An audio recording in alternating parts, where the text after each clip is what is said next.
Action TV show.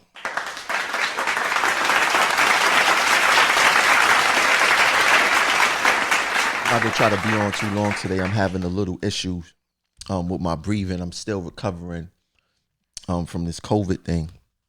But to start things off, let's get into a video. Let's get into a little video addressing the homeless situation. Let's start off with that. Why not? A growing concern amid the pandemic, the subways. Their purpose is to get essential workers where they need to go. But conductors tell us the trains are filthier than ever and likely just transmitting disease. CBS 2's Allie Bauman live at Columbus Circle with more for us tonight. Allie? Well, Christine, the MTA says only about 5% of its regular ridership is taking the subway during this pandemic, and that's mostly made up of people who work in hospitals, grocery stores, and other essential services. But conductors say the subways are looking more like homeless shelters these days, and social distancing is nearly impossible. No mask, no mask. Cell phone video shows subway cars lined with people passed out, using shoes as pillows with trash piled in shopping carts. There is an astronomical amount of homeless people now in the subway. Jamel Thompson is an MTA train conductor. The Metropolitan Transportation Authority is now the Metropolitan Transmission Authority. They are transporting this virus. The MTA has been urging that only essential workers who rely on mass transit ride the subway during this pandemic, and service has been cut to about 75%. But one conductor who asked to remain anonymous says that's only making the trains less sanitary. Because we have less trains to work with, the homeless in the system congregate on fewer trains, so it's way more evident now than it's ever been. It's causing a hazard to MTA employees and the people that we have to transport during this time. The MTA says since early March, the entire fleet of subway cars and buses gets disinfected every 72 hours. But its conductors tell us they're not seeing that. The trash, the feces, the urine is there. It's just a very toxic, unsafe environment. We'll get a call from somebody on the train. They'll press the passenger intercom, and one of them is urinating in the car. And because we have so few trains, we have to ride back and forth. An NYPD spokesperson says officers are patrolling the subways, but without a doubt, disruptive passengers are more visible now and burglaries are up. Wednesday, acting head of the Transit Authority, Sarah Feinberg, said she's urging the city to take more aggressive steps to address the problem. It is without a doubt a city obligation and responsibility. It's safe to say everyone here is losing patience. That prompted this response from Mayor de Blasio Thursday. I don't understand what she's saying, because the NYPD has been out there in force trying to address this issue. If she's losing patience, I don't know why she hasn't called me. And while the officials are finger pointing, more than 50 transit workers have died from COVID-19. I just want them to take us seriously, to take our health seriously. And transit sources tell us the acting president, Sarah Feinberg, has asked repeatedly for a meeting with the mayor, but so far de Blasio has not obliged. We're live in Columbus Circle. Allie Bauman, CBS 2 News. A growing concern. Shout out. Gotta give a special shout out for this. Shout out to my brother Yan, man. Yan has been, pushing me about this homeless situation and wanted me to make some noise about it. And he has spearheaded, us workers making noise about it, putting videos on Twitter every single day. He send me videos every single day. And I had another conductor, I'm not going to say her name because she ain't say her name in the news article, but she had reached out to me and said, Tramel, I want you to do this interview for CBS with me. And, it worked out great. And it was the homeless thing. And Yan been asking me, Tramel, speak on the homeless. And, I did it. So shout out to Yan, man, for, basically spearheading this whole homeless situation. And as you've seen in that video, the only thing that they did was point fingers. That's all that they do is point fingers at each other. You got Sarah Feinberg pointing fingers at the mayor pointing fingers at Cuomo. One day he run the subways and control the subways. Next day he don't. But at the end of the day, who suffers? The workers and the passengers and the people of New York City. So they definitely need to do something about this issue. And because like I said, we all suffer regarding this. Now I want to get into this next clip of the latest MTA board meeting. See, it's important for you guys to pay attention to these board meetings. It's very important because they be saying things that don't make no sense, or they be lying to the public and the media. And you want to know what? We don't have no representation, no real representation at these MTA boards to know what's going on at the ground level, to actually say, hey, no, you're lying. You know, so it's very important that we pay attention to these MTA board meetings. Now, before I go forward, I forgot to say, I need you guys to share out this video right now. We go talk. I need y'all guys to share out this live. Share out the live everywhere. We're going to talk about a lot of important stuff. We've been laying a lot of important stuff on you guys lately. And this show is going to be very important. It's very rare that I do shows back to back like this. And I couldn't hold this information for another day. I actually wanted to talk about it because it actually happened today. So if you could do me the favor, can you please share out this live? If you're watching on YouTube, because we on YouTube live right now too, share it out. If you're watching on Twitter, please retweet it as many times as need be. It's very important. As a matter of fact, let me put the YouTube. I need you guys to subscribe to the YouTube, man. Subscribe to our YouTube channel. It's very important. Need you guys to subscribe to the YouTube channel, please. It's on the screen, as you can see. But yeah, let me play this next clip by Foy. Like I said, it's from the MTA board meeting, the latest MTA board meeting. And you guys got to listen to how much they lie. But they lie because we don't pay attention. So check it out. Safety Officer Pat Warren for a brief update on the actions we continue to take into $70.9 billion request. Thank you. I'm now going to turn it over to our Chief Safety Officer, Pat Warren, for a brief update on the actions we continue to take and to set the national example for ensuring the health and safety of our employees and customers in responding to the pandemic. Pat. Thank you, Pat. Since day one, the health and safety of employees and customers has been our #1 priority. Last week, we announced a partnership with Northwell Health, Go Health Urgent Care Centers to ensure that symptomatic transportation workers receive priority access to COVID testing at 52 locations across our service region with no out-of-pocket cost. This expands the options available to our employees, giving them another avenue of support aside from their primary care physicians and healthcare providers. Let me highlight that testing of our employees by their private doctors also comes at no cost to them, thanks to a state directive on insurers. We have taken aggressive action to battle this virus since it arrived in New York, distributing over 3 million pairs of gloves and 1 million masks since March 1st. Further, we served as a leader in the transportation industry by providing masks to our employees well before the Centers of Disease Control eventually changed course to advise that all Americans wear masks. Safety Officer Pat Warren for a brief update. Get the fuck out of here! Did you guys really hear those lies? Now let's start with a little bit of the lies. The MTA Chief Safety Officer Pat Warren, cold-blooded liar, he should be ashamed of himself, said that they have been taking serious action since March 1st, been handing out PPE since March 1st. That is a lie, but nobody don't know that's a lie at the MTA board because we don't have no real representation there.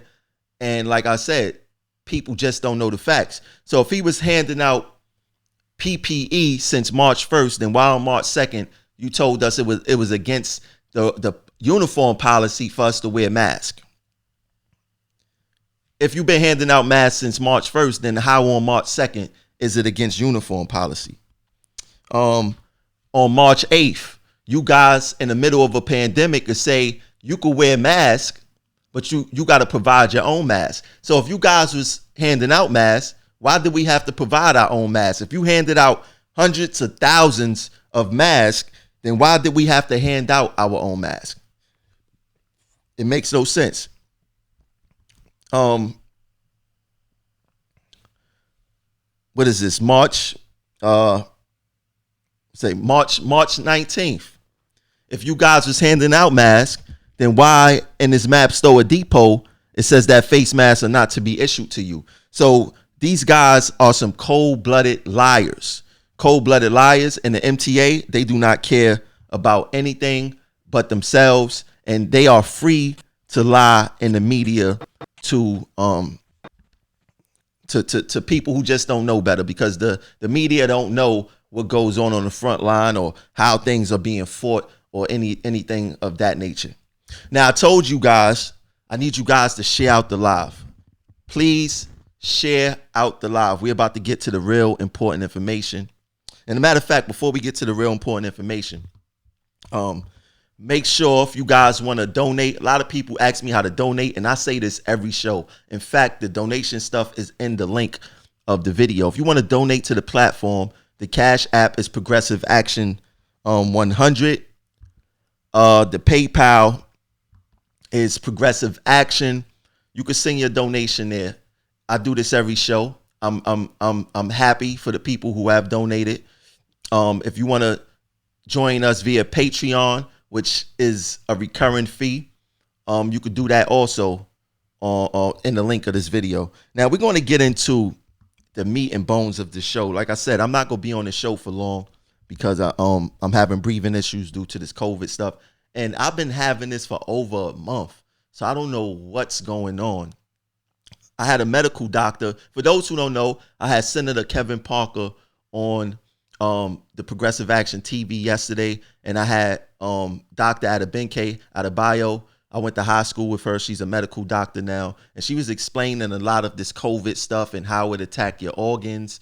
And if you have an underlying condition, how you are at increased risk. She even said that the virus is airborne. It's an aerosol. And I specifically asked her, if you're driving a bus and someone is sick in the back of your bus and they sneeze or cough and the droplets get up in the air and through the ventilation system on a bus, is it possible for the bus operator to get sick? And she said, absolutely. So we were lied to this whole entire time. And it still seemed like no one is willing to tell the truth. It don't seem like the MTA is taking our situation serious. But you know, it is what it is. It's really, let me take that back. It's not is what it is, because if it was, we wouldn't be here fighting.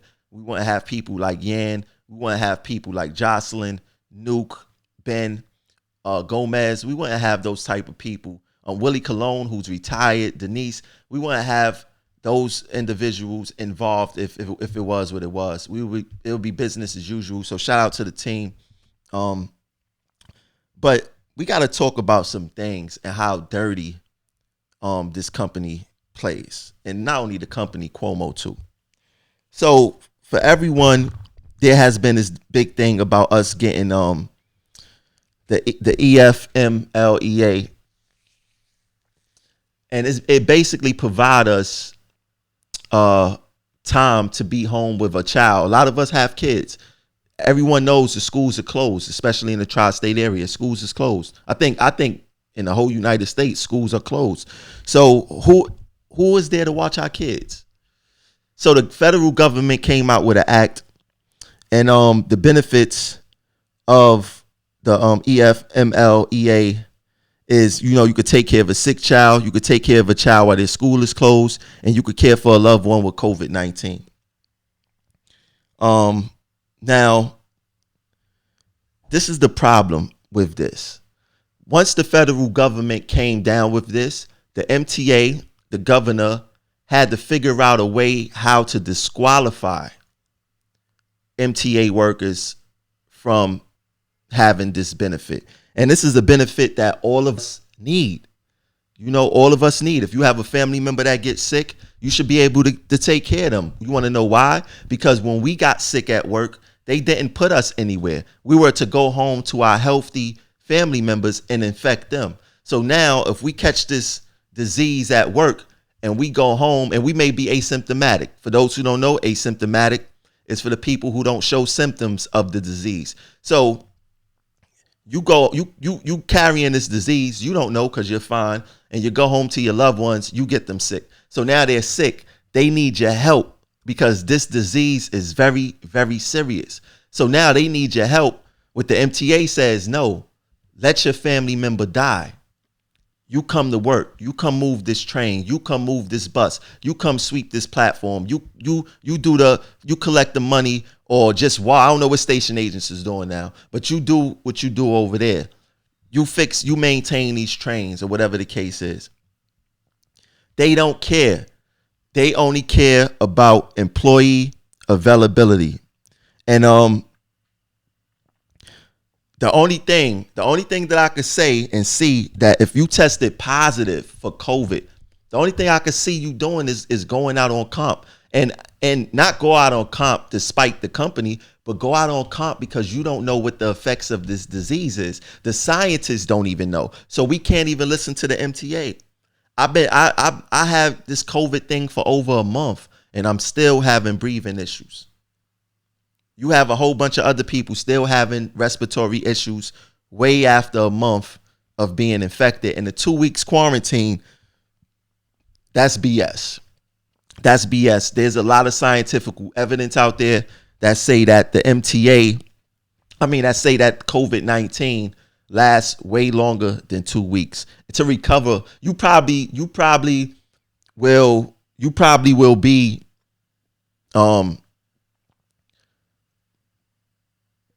you probably won't test positive no more after 2 weeks, but you could still be recovering from all of this stuff. So you never know what's going on. Let me see. Now, the way that they found a way how to disqualify us. So the way for them to disqualify us was to call us emergency responders. It's not the same as first responder. The way they disqualified us was by calling us emergency responders. Now, this is what the form say. You see the form right there. I got it outlined in red. You can read it. Let me get out the way. But it says, who is an emergency responder and ineligible to receive the EFMLEA leave? Employers may exclude emergency responders from expanded family and medical leave under the FFCRA. An emergency responder is anyone necessary for the provisions of transport, care, health care, comfort, nutrition of patients, or others needed for the response to COVID-19. So, of course, we fall up under the provision of transport. To transport the first responders so they could take care of people who's affected by COVID-19. So they found a broad interpretation with the Department of Labor. Let me put that page up.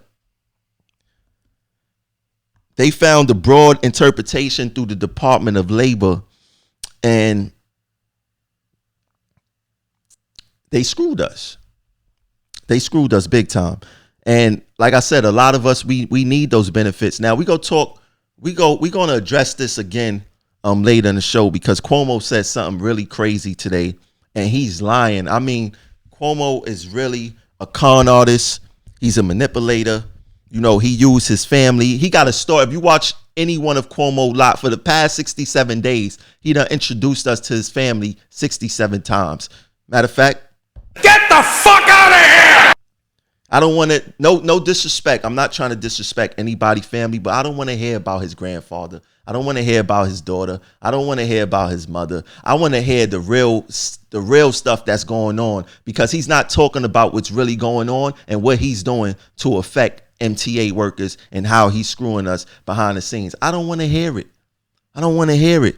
Like, he's going crazy. But since he wants to classify us as emergency responders,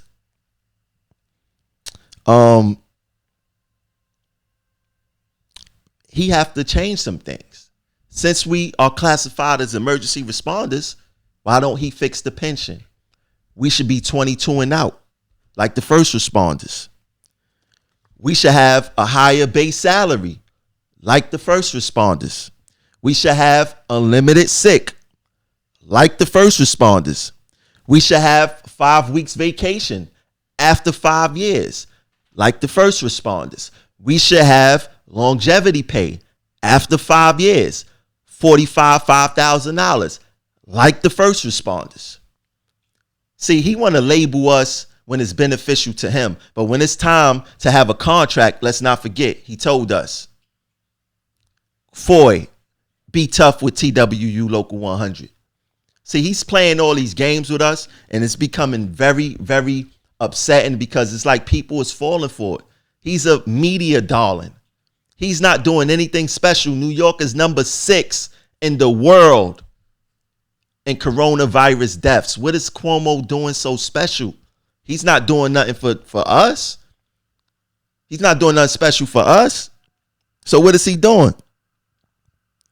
And we can't allow Cuomo to use this type of emergency responder provision against us without us receiving the fruits of that same provision. And those fruits are a change in pension, higher base salary, vacation, 5 weeks vacation earlier, longevity pay, better health care, unlimited sick, and all of that. And in Cuomo voice. The facts. So just the facts. The facts are the facts. These are the facts. But we have no one, no voice for us out there. Local 100, I don't know what they're doing. I don't know what Utano is doing. I have no idea. What is the communications department doing? Why are the workers leading the charge in the media? Where's the press conferences? We have over 100 deaths. Where are the press conferences regarding this?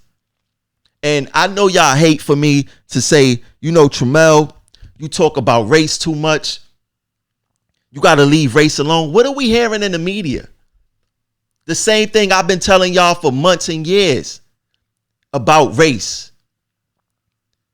Why you think Trump is mentioning what's going on in a black and Hispanic community? Why you think Cuomo is now talking about what's going down in the black and Spanish community? You think they doing it because they want to do it? No, they being forced to. They being forced to. So I don't want to hear Tramel, you talk. No, everybody talking about it now. Open up your ears. Y'all just late to the party. Y'all just don't want to address the facts of the facts. The way blacks are treated in this country are the facts. Historical facts. History tends to repeat itself. We heard that before, correct? Correct. We heard that before, right? History tends to repeat itself. This is part of the reason why we get treated the way we treated in New York City Transit.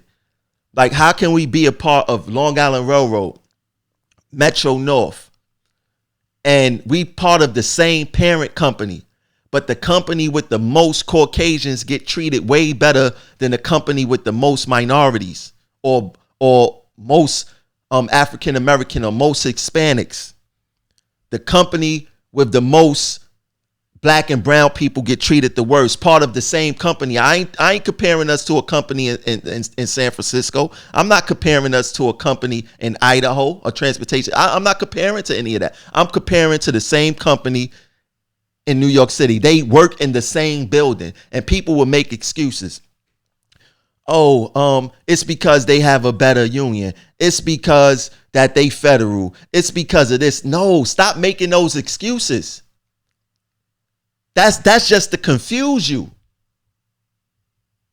The truth is we get treated the way we treat it because we are mostly people of color here. Now I hear people say, you know what, Tramel, how can you say that when you have other people, that you have Caucasians that work here?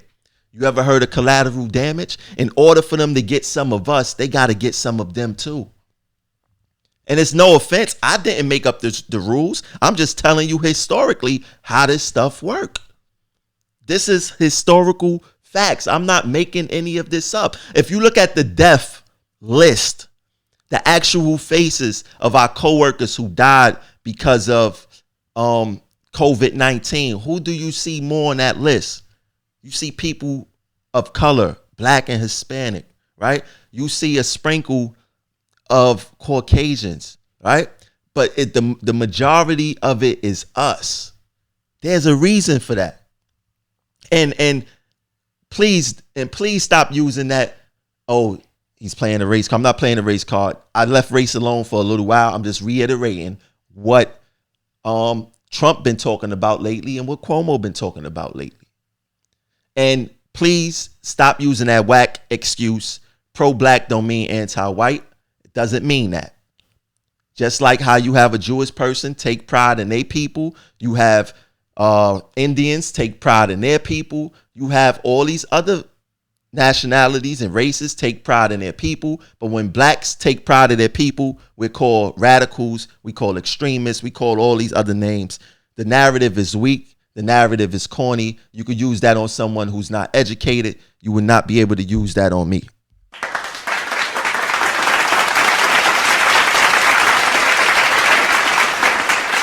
Oh boy, man, I'm so disappointed as to what's really going on out here. Now, let's talk about something that the union has done. Now, everybody was complaining. I mean, I got so many messages. Tremel, we're first responders. Tremel, we need to be this. We first respond. We don't want to be that. So now they labeled us emergency responders. The closest thing that you can have to a first responder as far as name-wise. We're emergency responders. Now, we was crying to be emergency responders or first responders. What happened? Cuomo used that against us to not qualify us for the federal benefit to take care of our child and family if they get sick. But guess what now? Guess what we could do now? We could skip the line at Costco.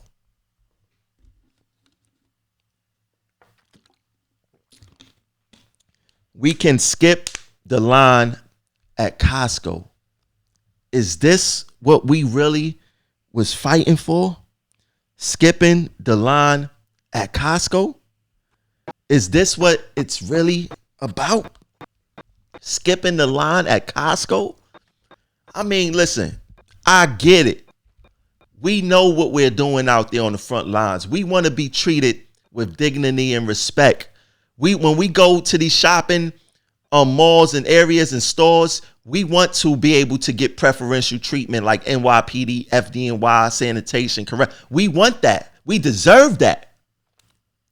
Nothing less. But what makes me upset is that you had a lot of members voicing their concerns on things that, all right, yes, we deserve that respect. And I appreciate you guys' energy. I tweeted out the videos. I did all of that. I did my part, right? But where's this fight for the stuff that matters?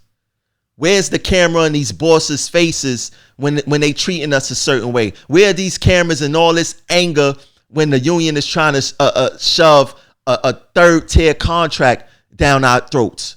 Where's the same anger at? Look at this thing on the screen. Look at it. This was low-hanging fruit. This means nothing. And I seen a post today from a transit worker saying that Costco still wasn't letting transit workers skip the line. Now, I seen more people upset at this whole Costco thing more than I see them upset at the governor classifying us as emergency responders. I see people more upset at Costco than this rotten contract that we just signed. And people overwhelmingly voted yes for a contract. Did you guys see our retro checks? Did you guys look at your retro checks yet? Go on to BSC, sign in, and look at your retro check. This is what you voted yes for. But I see more people upset at Costco not being able to skip the line than the way that we're treated in New York City Transit. Could someone help me explain that? Or help me understand that? Help me understand that. I mean, I get it because members are more reactive onto situations where it takes no brain power, no time to think. They can't get in trouble. So the union wanted to have a rally at Costco, but the union didn't want to have no rally at the MTA. That contract rally was a concert. Forget about that. You see how quick they was to react to Costco, but meanwhile we lost over 100 co-workers and they quiet as a church mouse. Does that make sense? And like I said, I tried not to bash the union during this whole thing, but you want to know what? These guys are helping sell us down the river. They are helping to F us over. And it goes back to what I said earlier, the makeup of this company. It goes back to the makeup of this company. If you look at every top person who make a decision on us, you got Cuomo, you got Pat Foy, you have Sarah Feinberg, you have Tony Utano, you have John Samuelson, you have Mayor de Blasio. Just put all those faces in your mind. Visualize all those faces. What do you see? Who do they represent? See, the trauma is different from me when I keep seeing faces that look like mine that's dying from COVID. That enters my body different than it may enter other people's, because I'm seeing people who could be my aunt, my uncle, my cousin that look like me in my household. So it affects me different. There's so much trauma going on right now due to this COVID thing. And just not to get off topic so much, but one of our coworkers passed away, and I grew up with him as a child. We went to school together. We grew up together. And I spoke to his wife recently, and she told me that, I was asking her about the services, his funeral services or whatever. And she said, look, the funeral home said they can't pick up the body. They could pick up the body between May and August, right? You could pick up the body between May and August. So that means her husband, my friend, is sitting in the morgue right now, and her next worry is losing the body to the city and have him get buried in Potter's Field, because there's no room in the morgues, there's no room in the funeral homes, there's no room nowhere. So now she's worried about losing the body to the city, and then when a funeral home is able to come collect his body, they got to re-dig him up and then have services. When do we begin to mourn? Like, part of the mourning process is the funeral, being able to hug friends, be around family and friends and things of that nature. When do you begin to mourn in a situation like this? This is one of the worst times to lose someone that you love. One of the worst times. I can't even fathom how can you begin to mourn knowing that your husband died of COVID a week and a half ago. His body is still in the hospital. You don't know when you go get that phone call for someone to say, hey, we got to take your husband to Potter's Field because there's no room here no more. Like, when do you begin to, man, these are some crazy times, and we have the wrong people leading us. I really hope that you guys never forget this. I really hope that you guys never forget this. The leaders of Local 100, they all need to be ousted yesterday. Every single last one of them. Where are they? We are in a global pandemic right now. Where are they? The only time we see them is on Facebook defending some BS, or they on Twitter, or they on one of their fake accounts, because a lot of these VPs have fake Twitter and fake Facebook accounts. Believe you me, these are the clowns that we're dealing with. And I really hope you members don't forget what happened during this whole thing. Now, I want to get into, Cuomo did a press conference today. And I need you guys, if you watching, please do me a favor. Please share out this live at this point. I need you to really share out this live at this point. Please do. Please share out the live on this point. If you missed the Cuomo press conference today, you need to listen to this clip. You really need to listen to this clip, because it bothered me a lot. And like I said, Cuomo is a master manipulator. He's a liar. He don't know what's going on in the subways, and he's speaking on the subways. And this clip just bothered me to the T. And he got a mean psychology game, I tell you that. And he's going to fool people to get them back to work. That's why is he talking about transit workers so much? He never talked about transit workers, but he's intelligent. I never call Cuomo a dummy. Cuomo is very intelligent. He understands that the transportation system moving means money. You take people to work, that means money. So the faster we get people back to work, the faster the city, the state makes money, and the faster they get things up and running. So he's using the psychology game to get us back to work. Please don't fall for it. And I'm going to expose it right now. So please pay attention to this clip. Worker. And that's what people are doing day in and day out here.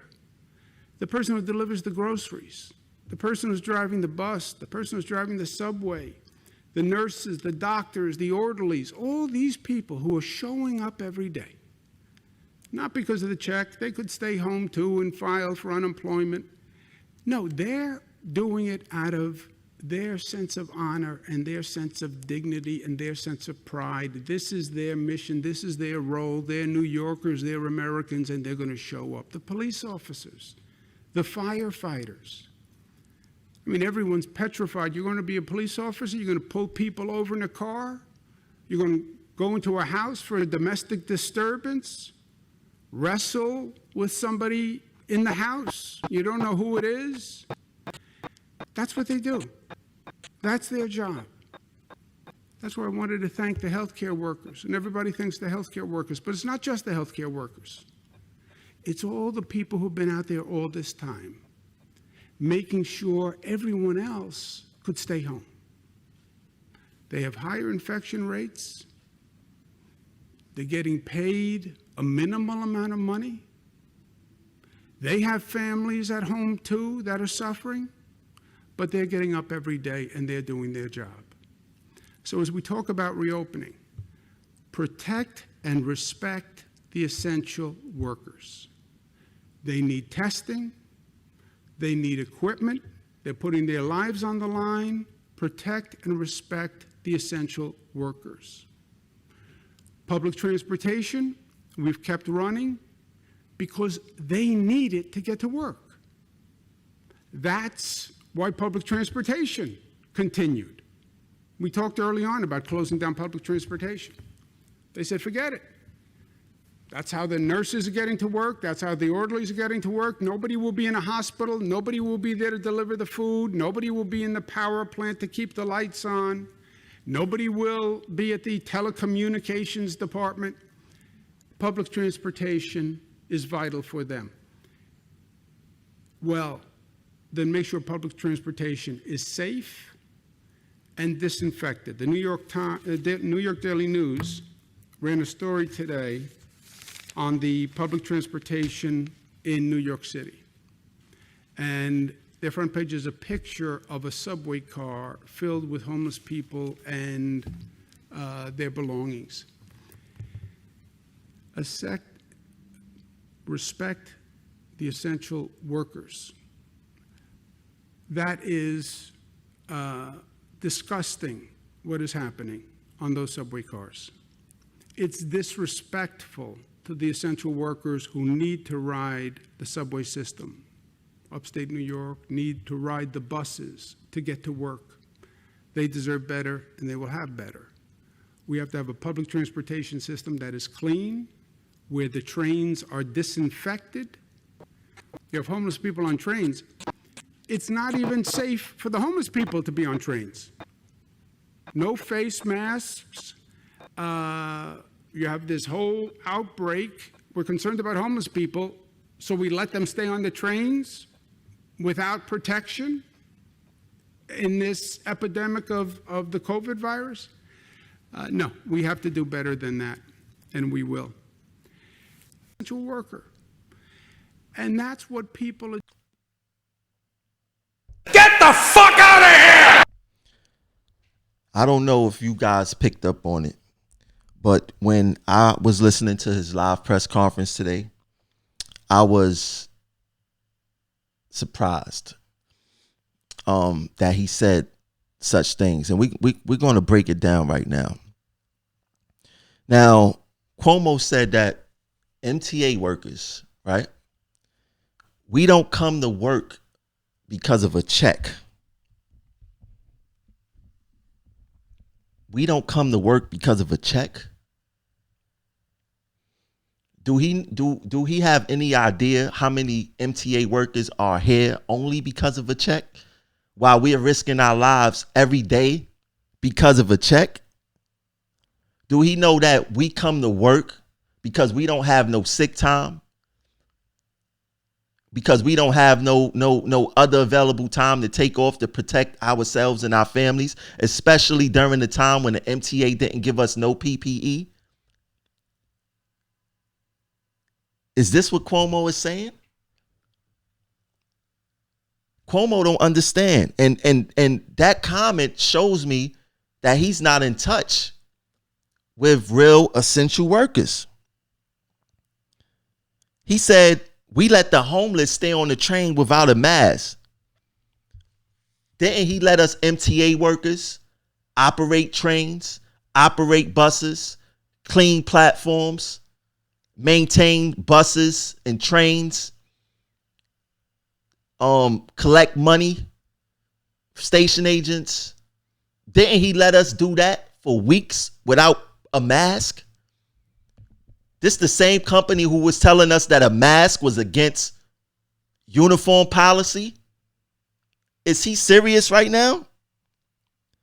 And then when they figured that the deaths started making noise in the media, after they done weaponized the CDC guidance against us, and like I said, that's all an excuse. There's Department of Labor guidance, there's federal guidance on light duty work and milk expression rooms and all this other stuff. Why didn't they weaponize that against the members? You want to know why?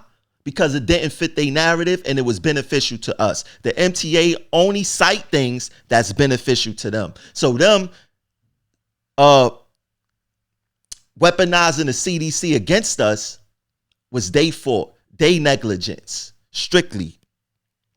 Now, let's not forget, I just explained it a couple of minutes ago.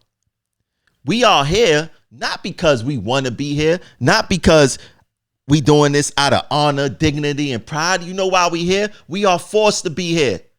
I explained it not too long ago. Cuomo changed the meaning of transit workers and called us emergency responders to increase employee availability. So he's making it like we got a choice to be here. We don't have no real choice to be here, especially if you're living check to check, which there's nothing wrong with that. I'm going to tell you why. Because some of us get into situations. Some of us get into jams. Things happen in life. So sometime during a period of your life, you may be living check to check until you catch up on some things. There's nothing wrong with that. When you have cost of living continually to go up and our wages is not going up with that and not keeping up with inflation, sooner or later, that check to check syndrome may catch up to you. So we're not going to act like any of us is above that. So we're not going to do that. Now, he said we could stay home and file for unemployment. How? How can I stay home and file for unemployment if I'm still employed? I just don't got no sick time. How does that work? You're going to get denied during this pandemic. You're going to get denied. He says, Cuomo says, we doing this out of honor, dignity, and pride. Not for a paycheck.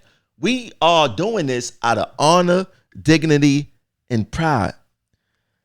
How can us MTA employees do this out of honor, dignity, and pride when the MTA do everything in their power to strip the honor, dignity, and pride from us every day? How can we do that? Makes no sense. The MTA every day try to find new ways to strip our honor, dignity, and pride, but we are resilient people. But they always finding a way to F us over. Every single day. The whole plantation style type discipline. Punitive discipline over corrective discipline. Does that sound like someone who values your honor, dignity, and pride? It doesn't sound like that to me. They give us raises below inflation. They give us They raised our health care. They make it hard for us to have a good quality of life. Just think about something that just happened recently. How did the MTA treat us? 5-6 weeks into this pandemic. We just started getting masks 2 weeks ago. At least on a consistent basis. Think about how they treated us 5 to 6 weeks into this pandemic. Do that sound like someone who honors your dignity and pride? No, it doesn't, man. That's why we have to wake up. We have to wake up because the way the MTA is set up against us employees is designed to strip our dignity and pride every single day. Look what the MTA just did the 25th of April. They said, you know what? The 5 days without doctor's lines is done. No more. Now, if you're out, you're going to have to bring in doctor's lines. Is the pandemic over? Do they know something that I don't know? Do we have a vaccine here tomorrow? Was there a vaccine created yesterday that's available to the public? How can they change the sick forms in the middle of a pandemic? Oh, you want to know why? Because we don't want them to get those sick days and be out. Because we know that they're nervous. We see the trauma that they're going through. We know that their coworkers is dying, but we're going to continue to strip their dignity and pride away from them and rescind our 5-day no doctor's lines. Look what they doing to us right in front of our eyes. Look what they are doing to us. This, and then think about this.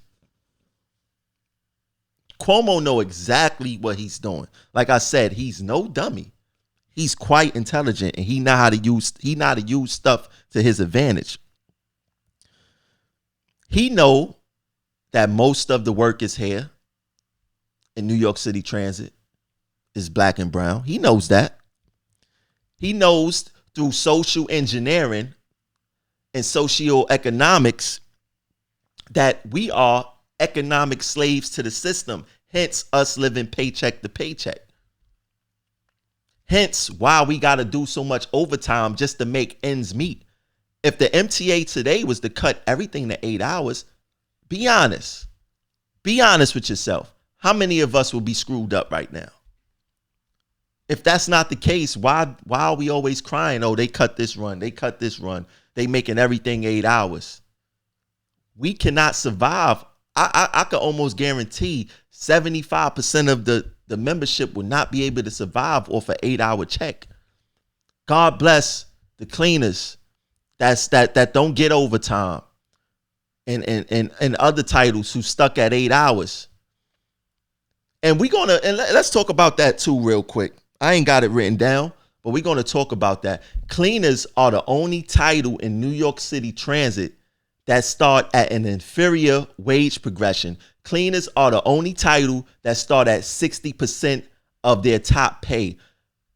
All the other titles start at 70% and the maintainer titles start at 85% of their top pay. Cleaners is the only position, only title that start at 60% of their top pay. And the reason for that is historically in the MTA, who was allowed to be cleaners? What position was blacks only allowed to have? Cleaners. Back then they called them porters. So even in 2020, we still see the racial part of how we were treated back then here now, because they never changed that. The MTA never said, hey, cleaners is just put them 70% with everybody else. Or how about this? Put everybody 85% with the maintainer titles. You want to know why the maintainer titles start at 85%? Don't get caught up and say because they more skilled. You know what shows that they more skilled? The dollar amount that they make. The dollar amount that they make show that they're more skilled. Why don't everyone start at 85%? Why don't everyone start at 85% just like the maintainer titles? But historically, the maintainer titles was occupied by Caucasians. So don't tell me that, Tramel, you playing the race card. No, I'm just pointing out the other cards that's on the table. That's what I'm not even playing. I'm looking at that. I'm going around the table and see what people got in their hand. I said, oh, snap. That's what, oh, wow. And I'm telling you what they got in their hand. This is all historical facts. I could document everything that I'm saying. I'm not making this up. This is not a hypothesis. I'm not assuming. This is fact. But back to what I was saying. Why do you think most essential workers are people of color? Why do you think that? Why do you think the people who are allowed to telecommute, they not of people of color? A lot of them is not people of color. Think about it. It's designed that way. Social engineering is a powerful tool, and there's so many ingredients inside social engineering. You got the healthcare system, you have the school system, you got the prison system, you got corporate America. There's so much ingredients inside that social engineering packet that we have to nitpick everything and explain it. We're going to do that one of these shows. We're going to bring someone who's very knowledgeable to discuss those things. But this is the reason why you see so many essential workers, and especially the essential workers is mostly people of color. Why you see more people of color dying? Because of the whole socioeconomic, the whole social engineering factor of it. This is the main reason why. And this system is corrupt against people of color, without a doubt. This system is corrupt against the working class, without a doubt. And the working class encompass a whole bunch of races, a whole bunch of people. So there's two wars going on. There's always a war against people of color. That war is not going to end no time soon unless we stand up and end the game. Because the game is played on our backs. And the only thing we got to stand up and end the game. Two, there's a war on the working class. And that encompasses everyone. Black, white, Hispanic, Indian, Chinese, whatever. There's two wars going on. So we must understand that. But think about this. Now you got Cuomo, you got Trump. They talking about, Trump said, I don't like a lot of African Americans dying. We got to see what's going on there. You got Cuomo, I think it's as early as maybe like 5-6 days, maybe a week ago. Yeah, there's a lot of African Americans dying because of this, because of testing and this and that, this and that, this and that.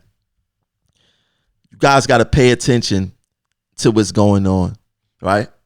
So you mean to tell me that it took a global pandemic, not an epidemic, not something that's local. It took a global pandemic for Cuomo and Trump to see that there's healthcare disparities between people of color and others? It took a global pandemic to realize that? Is that what they telling me? Is that what they telling me? It took a global pandemic to realize that blacks don't have the same opportunity as others when it comes to healthcare? And that's just the tip of the iceberg. We don't have the same opportunities in corporate America. We don't have the same opportunities as far as schooling. We don't have the same opportunities as far as jobs. We don't have the same opportunities as far as getting into colleges. It's all fake. It's all fake. We don't have the same opportunities. Even when you talk about some of these frontline jobs, NYPD, blacks aren't treated the same. FDNY, blacks aren't treated the same. Sanitation, blacks aren't treated the same. At least historically. Now, when you look at corrections get the bad end of the stick. Why? Because most of the correction officers are people of color. All the facts is there. In fact, I got a surprise for you guys. I'm going to have the president of the Correction Officers Union on the show sometime soon. We have been chatting, and he will be on the show sometime soon, hopefully within the next week, so we could talk about, the things that they're going out after that over there. Don't you find it strange that I could talk to politicians, I could talk to presidents of other unions, but my own union leadership is scared to sit down with me to say, Tremel, how can we fix this? How can we make this better? You want to know why? Because they are part of the system to oppress us. Who wouldn't want to sit down with me knowing that we got this powerful platform right here, knowing that the media is listening to progressive action, knowing that we have a strong team, why the union won't sit down and say, look, we got to find a way how to do this together. Let's sit down and talk. Let's get all our differences out the way and let's make something happen. Why they won't do it, but all these other unions will? You guys need to think about that. You guys really, really need to think about that. But like I said, it took a global pandemic to realize that blacks don't have the same opportunities in healthcare as others. And nothing that they saying is new. These things been existed, but the fact that they forced to talk about it because now we have more people speaking up and saying, hey, black people is dying more over here. We got people with voices actually speaking up now. So they forced to address it. But these issues been here. Now they acting like it's new. Oh, we're going to investigate as to why this is happening in these communities. It's been happening, but now you're forced to address it. You've been governor for a very long time. You're forced to address it. You just cut Medicaid. And those reporters that's there, they don't ask the right questions. In fact, I think, I don't know what goes on with the reporting there, but they don't ask the right questions. They need to link with one of us to get them to ask Cuomo the right questions. But it's sad, man. We gotta really pay attention to what's going on. Now, it gets worse. So, shout out to SEPTA in Philly, Local 234. They actually a TWU union. In fact, they're part of the international union. They part of us TWU. They TWU Local 34. Now they had. Let me put it on the screen. They had threatened to strike if their authority did not address safety issues that's in their city regarding the drivers and the trains and things of that nature. They threatened to strike. And I thought that was a bold move, but the only people that will be willing to make those moves is union leaders who's not brown nosing up to management or their governor or their mayor or whoever may have you. That's where real leadership came in. So they threatened to strike, and guess what happened? They company folded because they meant business. They company folded, and they company conceded to their demands. And I'm going to read off a couple of their demands. Listen, this is so important. This is so important because Pat Foy said that we've been talking to different transportation systems nationally across the United States, and we've been trying to find ways to improve the system during this crisis. No, you know what they talk to other systems across the United States for? On how to oppress their workers even further during this pandemic. Because Local 234 is a stone throw away. They didn't implement nothing that they said. I want to read off some of the bonuses that they got during this pandemic. It says, the first one, SEPTA has suspended the attendance point system to make it easier for sick employees to stay home without incurring disciplinary action. The most common symptoms for COVID-19 are chills, repeated shaking with chills, muscle pain, headache, sore throat, and new loss of taste or smell. If you have these symptoms, call your doctor immediately, request testing, and hit the sick book. Now, what did our agency, the MTA, do in return? They said, hey, the sick policy going back to 3 days. You can't be out for more than 3 days without a doctor's note. But Local 234, they doing something totally different to help benefit the workers. The second thing that I found important was the usual documentation and waiting time to receive sick benefits has been waived. That's good. SEPTA is providing full pay to employees who tested positive for COVID-19 and to those sent home as a result of having contact with a coworker who tested positive over and above the requirements of the recently enacted COVID-19 legislation. So they're not trying to screw their workers over. They trying to show that they care. That's very important. That's how you get workers to come to work. Not just doing this, all this mouth, what they call it, lip service, acting like that you care about us. You show that you care through action. What action has the MTA done to show us that they care? None. This is important. SEPTA is quarantining employees beyond the guidance issued by the CDC. That is very important. Why? Because the MTA is only quarantining us with pay, only for what the CDC is recommending, which is the 14 days. Once again, SEPTA is quarantining employees beyond the guidance issued by the CDC. Another thing I found important, employees at greater risk to the virus are allowed to take sick leave, even though they are not actually sick. Us at Progressive Action, we have been asking for the MTA to do that. For the people with underlying conditions, allow them to be home. The MTA said, no, you come to work, you die, we just go give your family $500,000. Locations where multiple positive tests are being sterilized to prevent the spread of the virus. Rider limits have been imposed so that social distancing can be maintained on vehicles and revenue service. Backup vehicles are being placed in service on heavily traveled routes to reduce overcrowding. The MTA don't care if your bus is packed.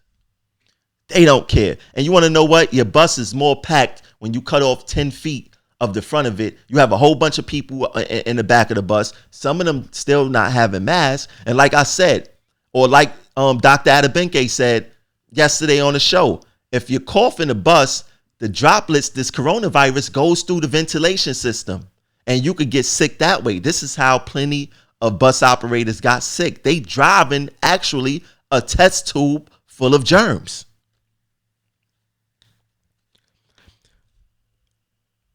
Another thing I found interesting, employee break times, report locations, and interactions with managers have also been modified in maintenance to increase opportunities for proper social distancing. That is good. Vehicles, equipment, this is a big one. I need you guys to pay attention to this one. This is a big one. This is something that we've been asking for. Vehicles, equipment, and facilities services are being wiped down with disinfectant every 2 hours. So in Philly, every 2 hours, their places are getting disinfected. That's excellent. All vehicles are equipped with operator protective barriers. What else they got? SEPTA has, let me put it to the next page for you guys, show you where I'm reading from. Oh, that's not it. Hold on.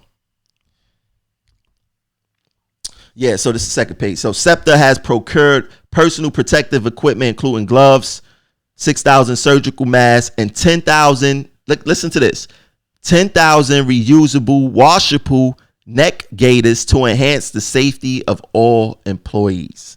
They not giving us no neck gaiters at MTA because they don't care. Two more things.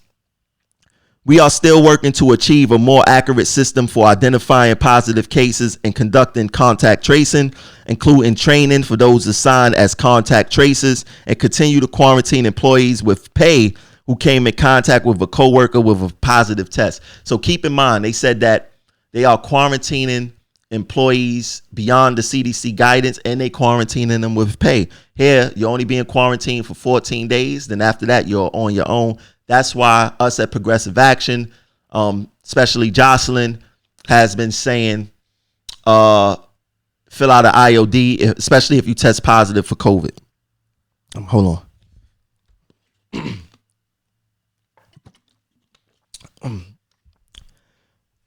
The last one. While the vast majority of those with the virus recover, members with underlying health problems that might compromise their immune system, such as kidney problems, heart conditions, diabetes, and hypertension, are vulnerable to life-threatening complications from the virus. If you suffer from an underlying medical condition that could be fatal if you get the virus, call your doctor and take sick leave.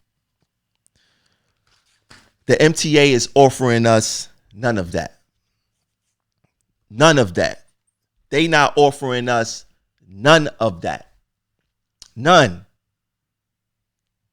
Not an inch of that. But The SEPTA employees, they got this because they threatened to strike in the middle of a pandemic. You know what our union leaders did? You know what Samuelson and Utano did in the middle of a pandemic? They said, MTA, we're going to make sure that the workers come to work. And if they die, at least we got them $500,000 for their family. That's what they did. They don't want us to work safe. You know how many workers went back to work not feeling good after the 14-day quarantine and had to come to work, not because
Hold on. I'm still on. Let me get this back. Hold on. Matter of fact.